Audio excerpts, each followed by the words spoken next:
chose. Il n'a besoin que de sa veste d'autorité. C'est tout. Et la femme de la maison n'a que besoin de l'amour. Si les deux comprennent cette logique, alléluia, c'est les couples qui vivent en paix. Les problèmes viendront, mais dès le moment qu'il y a l'amour, les problèmes ne domineront pas. Ça passera. Parce qu'on ne le veuille pas, il n'y a pas un couple qui viendra dire ici qu'il n'a pas de problème. Ce n'est pas possible. Sinon, on n'est pas dans une école de Dieu, on est des dieux. Elohim, bien sûr, parce que nous le sommes. Elohim, c'est lui-même le Dieu. Alléluia. Amen. Il faut qu'il y ait des problèmes. La Bible dit que toujours dans le salut, comprenez l'illustration dans l'histoire du peuple d'Israël qui sort de l'Égypte de l'esclavage pour aller où? À Canaan. Pour aller à Canaan, bien aimé. Et moi je m'inspire beaucoup dans cette histoire. Un peuple qui subit.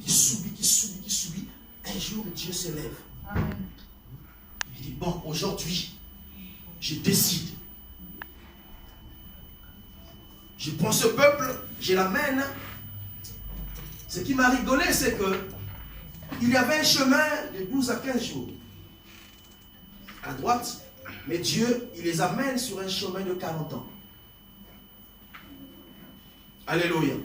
Un peuple qui souffre encore, et qui a encore souffert. Au lieu de les faciliter la tâche, tu les compliques encore la tâche. Alléluia. Est-ce qu'il y a quelqu'un ici qui n'aime pas les complications?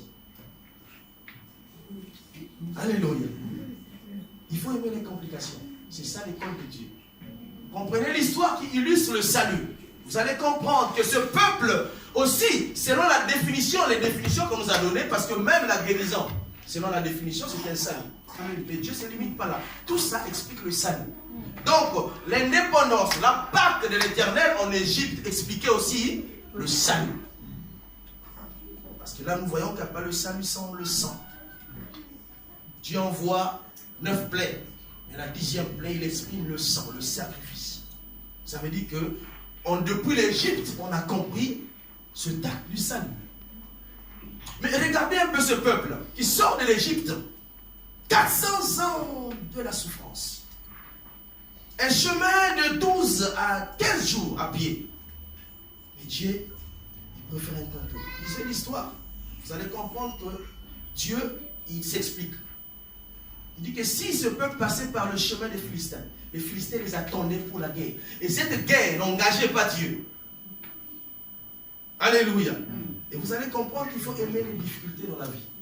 Parce que c'est ça l'école de Dieu pour celui qui a reçu le salut. Quelqu'un pour grandir, il faut aller à l'école. Vous voyez aujourd'hui ceux qui ne sont pas allés à l'école, ils posent problème. Ça, il faut le dire. Excusez-moi, c'est comme ça. Ceux qui ne sont jamais allés à l'école, ils posent problème. Pourquoi? Parce qu'il y a un problème de compréhension. Amen. Tu peux te passer du temps à expliquer quelque chose qui même un enfant pouvait comprendre, mais il ne comprendra jamais. Amen. Parce qu'il n'a pas la base des données. Yes. Alléluia. Amen. Et Dieu veut nous instruire afin que quand ce jour arrivera, que nous soyons des hommes capables d'affronter les situations. Amen. Alléluia. Amen. D'affronter les situations. Dieu nous amène afin d'atteindre la nature parfaite. On a parlé de l'hypostase, la nature de Dieu. Et dans le texte, la Bible dit que nous sommes aussi héritiers en Dieu et co-héritiers en Jésus. Amen. Alléluia. Amen. Ça veut dire quoi? On peut parler de colocation.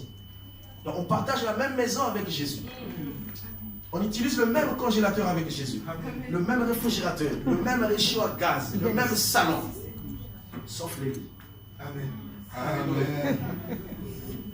Amen. Nous sommes dans la maison de Dieu avec Jésus. Amen. Voilà pourquoi il dit que tel qu'il est, tel que je suis. Amen. Si Jésus a fait quelque chose dans sa vie, si tu es co-locataire avec Jésus, ça veut dire que toi tu as la même nature que Jésus.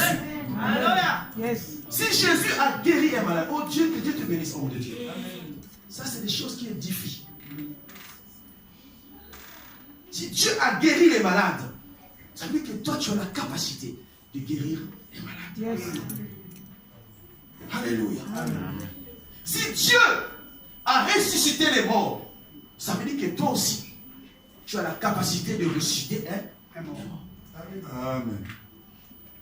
Mais ça sert à quoi de ressusciter un mort si après sa mort, il est mort avec Jésus et que tu le ressuscites, qu'il meurt avec le diable? Ça ne sert à rien.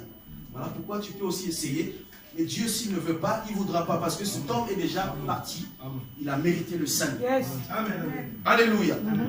Mais il faut que tu tiennes en ligne de compte que toutes les capacités que Jésus, dans la nature hypostatique, a dit que la même nature que Dieu, on a expliqué que Jésus, il était absent pendant que son ami est en train de mourir. On vient apporter l'information. Alléluia, cet homme était différent de tous les hommes. Amen. Voilà pourquoi je l'aime beaucoup. Yes. Jésus. Alléluia. Voilà pourquoi je l'aime beaucoup.